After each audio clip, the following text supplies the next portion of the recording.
Hello friends, welcome back to Pink's Kitchen Tamil. இன்னைக்கு நம்ம கீரை போண்டா எப்படி செய்யறதுன்னு தான் பார்க்க போறோம். இந்த கீரை போண்டாக்கு இன்னைக்கு நான் பசலி கீரை யூஸ் பண்ண போறேன். ரொம்பவே ஹெல்தியான ஸ்நாக். நீங்க ஈஸியா உங்க குழந்தைகளை கீரை சாப்பிட வச்சிரலாம். சோ இந்த ரெசிபியை பார்க்கறதுக்கு முன்னாடி இதுக்கு தேவையான பொருட்கள் என்னென்னன்னு பார்த்துட்டு வந்துடலாம்.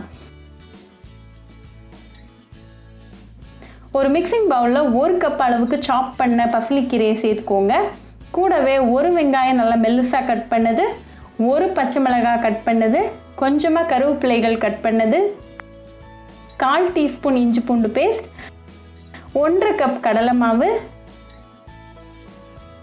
2 டேபிள் ஸ்பூன் அரிசி மாவு, 1/2 டீஸ்பூன் உப்பு, 1/4 டீஸ்பூன் மஞ்சள் தூள், 1/2 டேபிள் ஸ்பூன் மிளகாத்தூள், 1 சிட்டிகை பெருங்காயத்தூள், 1/4 டீஸ்பூன் பேக்கிங் சோடா, அப்புறமா 1 டீஸ்பூன் ஜீரகம் சேர்த்துக்கோங்க. இது எல்லாத்தையும் நல்லா கலந்து விட்டுருங்க. உங்கள் கையால் நல்லா மேஷ் பண்ணி பிசைங்க. அப்போ தான் இந்த வெங்காயம், பச்சை மிளகாய், கருவேப்பிலையோட ஃப்ளேவர்ஸ்லாம் நல்லா வெளியில் வரும். இப்போ நல்லா எல்லாம் மிக்ஸ் ஆகி ரெடியாக இருக்குது. ஸோ இந்த ஸ்டேஜில் கொஞ்சம் கொஞ்சமாக தண்ணி சேர்த்து மிக்ஸ் பண்ணுங்கள். நமக்கு பக்கோடா கன்சிஸ்டன்சியை விட கொஞ்சம் தண்ணியாக இருக்கணும். ஸோ அதுக்கேற்றாப்புல தண்ணி சேர்த்து மிக்ஸ் பண்ணிக்கோங்க.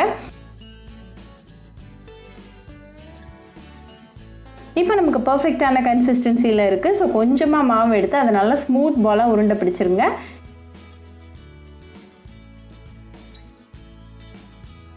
இப்போ இது போண்டாவாக ஃப்ரை ஆக ரெடியாக இருக்குது. நம்ம போய் ஃப்ரை பண்ணிடலாம்.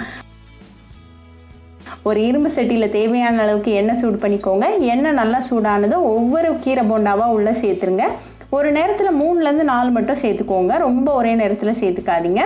இது ஒரு மீடியம் ஃப்ளேமில் 2 மினிட்ஸ் நல்லா வேகட்டும். 2 நிமிஷத்துக்கு அப்புறமா அடுத்த சைடு திருப்பி போட்டு அகேன் ஒரு 2 மினிட்ஸ் மீடியம் ஃப்ளேமில் வேகட்டும்.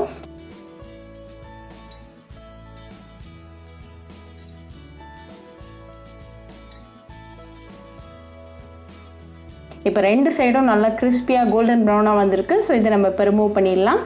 இதை நல்லா சூடாக ஒரு கப் ஆஃப் டீ கூட சர்வ் பண்ணி உங்கள் ஃபேமிலி அண்ட் ஃப்ரெண்ட்ஸ் கூட என்ஜாய் பண்ணுங்கள். ரொம்பவே ஈஸி, குவிக் அண்ட் ஹெல்தியான ரெசிபி. ஸோ கண்டிப்பாக இந்த கீரை போண்டா ரெசிபி உங்கள் வீட்டில் ட்ரை பண்ணி பாருங்கள். ட்ரை பண்ணிவிட்டு எப்படி இருந்துச்சுன்னு கமெண்ட்ஸில் சொல்லுங்கள். ஒரு சூப்பரான ரெசிபியோட உங்களை பார்க்குற வரைக்கும் பாய் ஃப்ரெண்ட்ஸ்.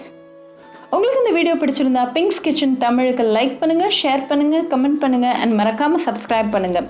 கூடவே பெல் ஐக்கானையும் கிளிக் பண்ணிக்கோங்க. அப்போ தான் நான் போடுற வீடியோஸ் எல்லாம் உங்கள் நோட்டிஃபிகேஷனில் வரும். உங்களுக்கு ரெசிபிஸ் இங்கிலீஷில் பார்க்கணும்னா பிங்க்ஸ் கிச்சன் சேனலை பாருங்கள்.